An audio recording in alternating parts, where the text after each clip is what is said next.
UFC 301 and the King of Rio is back, baby. Yeah. Let's see how you do under pressure. Oh, yeah. I've been wanting this forever. I've been in the field with whatever they throw at me. Brush it off, pick myself up, moving on to the better. Okay.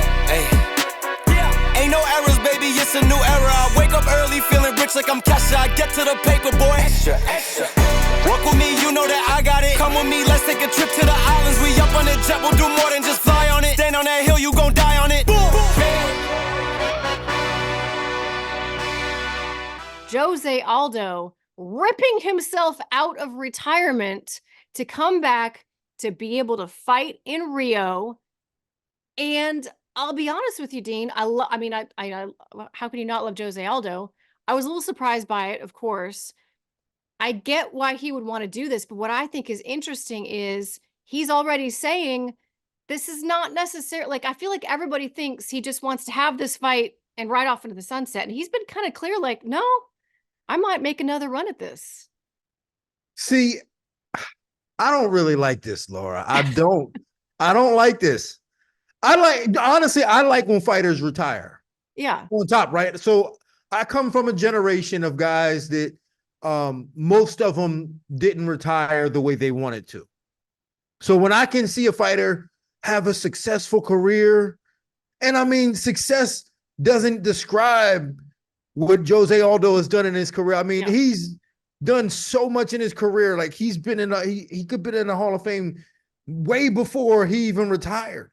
Yeah. So for him to ride off was a good thing for me, to be like, man, he did it. He's still intact. He's still young. He can still do more with his life.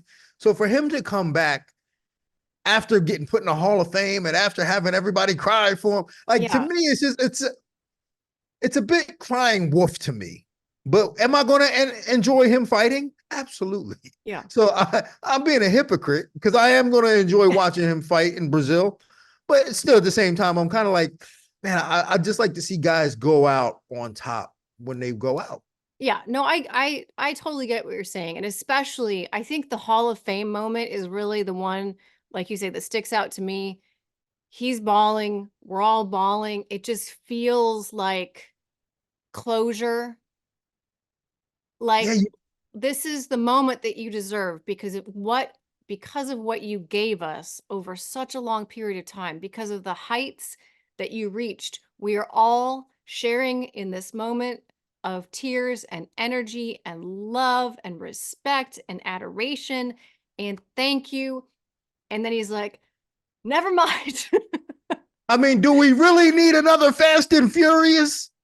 Do we need another one? Like, you know what I'm saying? Like, do we need another one? What number are they even on? I never really got I don't know. But I will be happy to say this. I have never watched one of them. I haven't either. Not a single one. So I think you and I are the only people on the planet.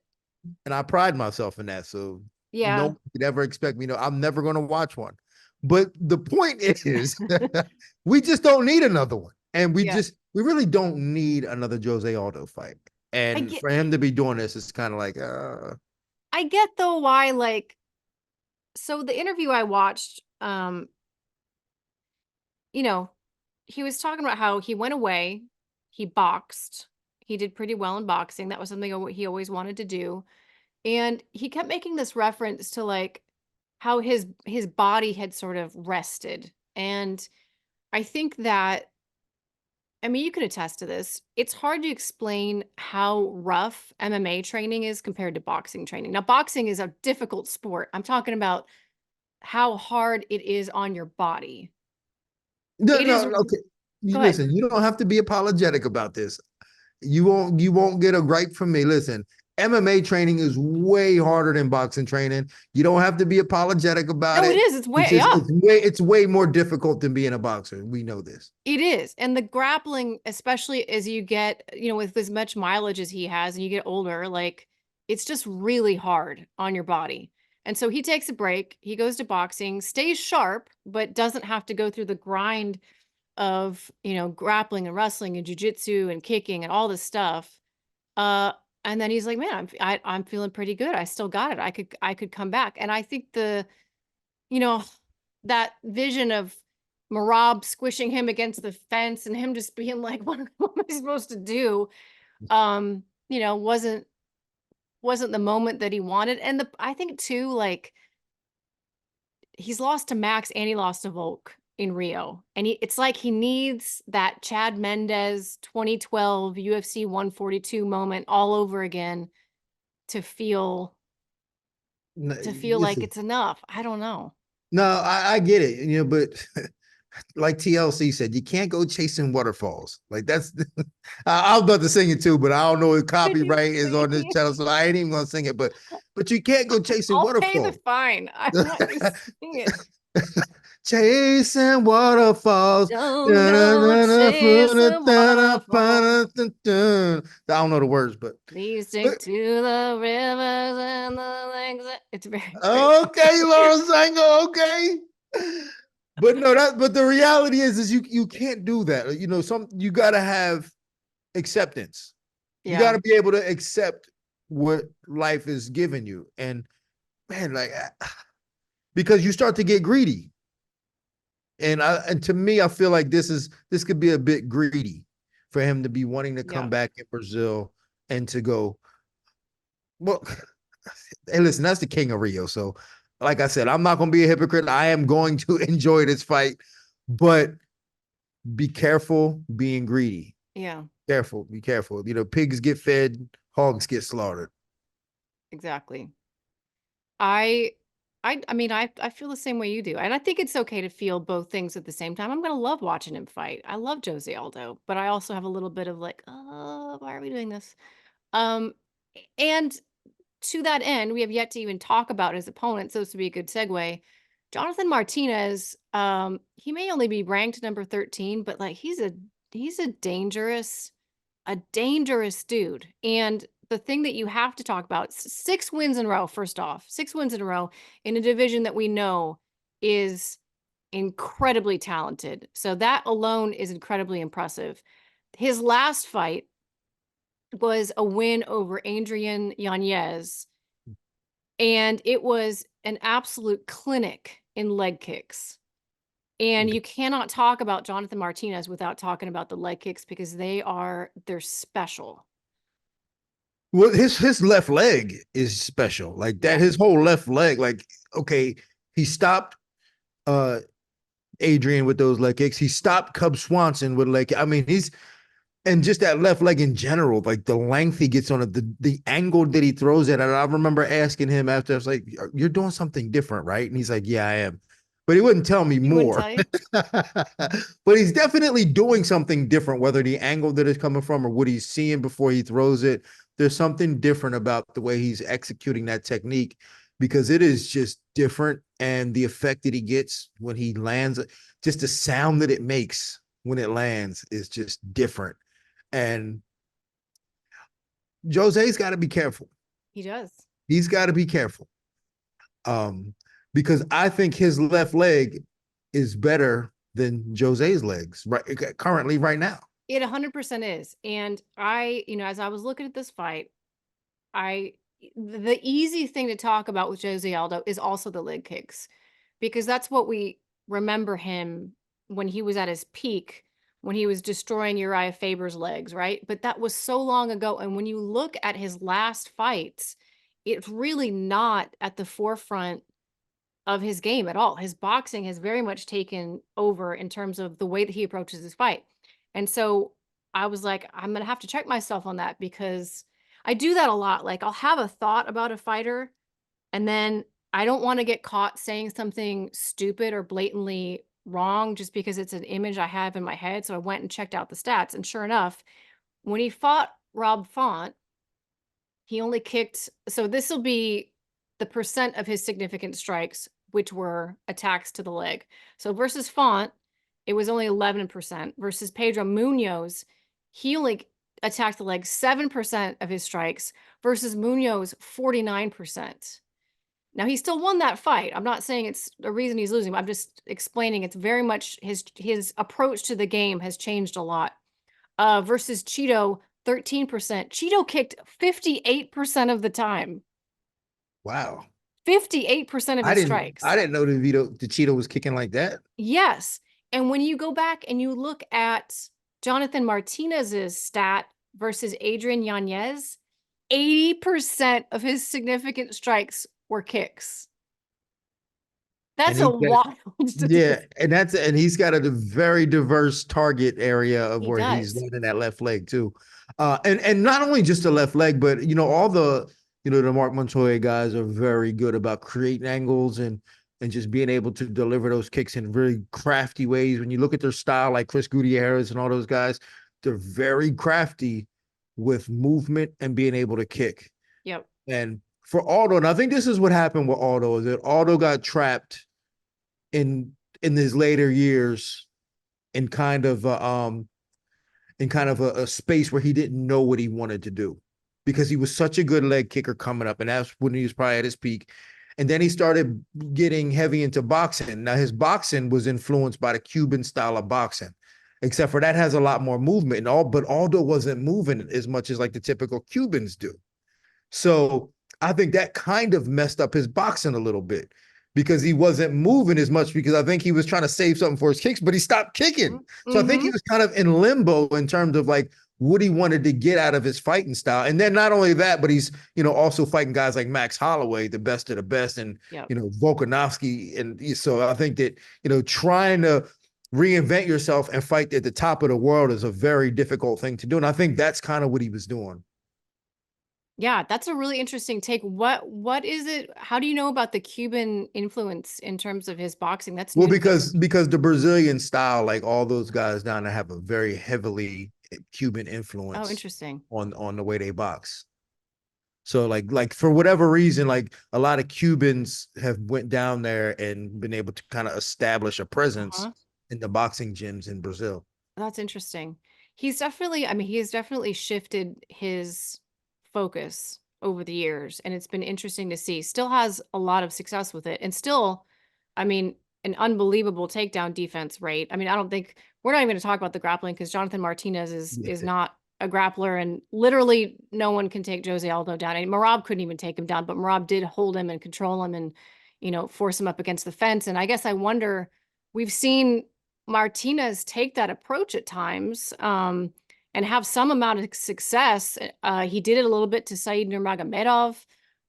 He's done it in stanzas in his fights. He's not big on like full out wrestling, but in terms of putting guys on the fence and roughing them up and kind of mixing things up that way, he will. Do you expect him to do that in this fight, or are you imagining this is just a kickboxing I think fight? if he gets in a little bit of trouble, so like that's the one thing that we can't underestimate. I don't want to underestimate the athleticism of Jose Aldo, because we don't know what he looks like. Like maybe he might come, if he comes back and looks phenomenal, then I will just stick my foot in my mouth, in my mouth, and be like, all right, I'm Dean Thomas, you're an idiot again. But because he might come out and just be super athletic, it might give Martinez problems on the outside, and it'll force Martinez to, go to plan B, and that's survive, hold this man, because I can't shut him down from the outside. But I don't know. We don't know. So I think that's going to be what we see on Saturday night. Did Jose Aldo maintain his athleticism? If he maintained his athleticism, I think that'll force Martinez to go to plan B, and that's to do some grabbing and try to push him up against defense. Do you get the sense that his time in boxing has given him even more faith in his boxing in terms of MMA? And like, are we going to see mostly a strict boxing approach from Jose Aldo, do you think? If he plans on straight boxing Martinez, I think he's in trouble. Yeah. Yeah, because in order for him to do, like, he's going to have to be so much faster than Martinez to get away with that. Like, he's going to have to be so much faster to just bully through Martinez's kicking range. Mm-hmm. And to be able to get his hands on Martinez. And I don't see that happening. Again, it's going to come down to, was he able to maintain his athleticism during his time off? Did it get better? Did it get worse? I mean, he's still not an old man. I mean, he's 33 now, 34 maybe. He's not that old, but still, he's been in some wars. 37. He's Aldo's 37? 37. What? Yeah. Okay, he ain't keep his athleticism. Dean's like, we got to do this video over again. For some reason, I know. you know what it is? It's just like we've always talked about him being 33 for like 4 years. Well, and Brazilians, I swear to God, you can never know how old a Brazilian is. They either look way older or way younger than they are, especially the MMA fighters. And because some of them start fighting so young, you're like, Yeah, surely yeah, he's yeah. 40, and they turn out to be 28. So yeah, no, I get the You're talking confusion. But about yeah, 30. Gregory Rodriguez, RoboCop. Yes, exactly. He's like, I'm 22. What? Like, Jesus. So yeah, 37, which, at this weight class, I don't necessarily categorize this. It's neither 5 rounds nor is it a top 5 guy. So I don't think you can necessarily put that like, over 35 curse juju onto it. But age is a real thing. Yeah, 37 at 135 pounds is a tough thing to overcome. It really is. It's gonna be tough for him to overcome that.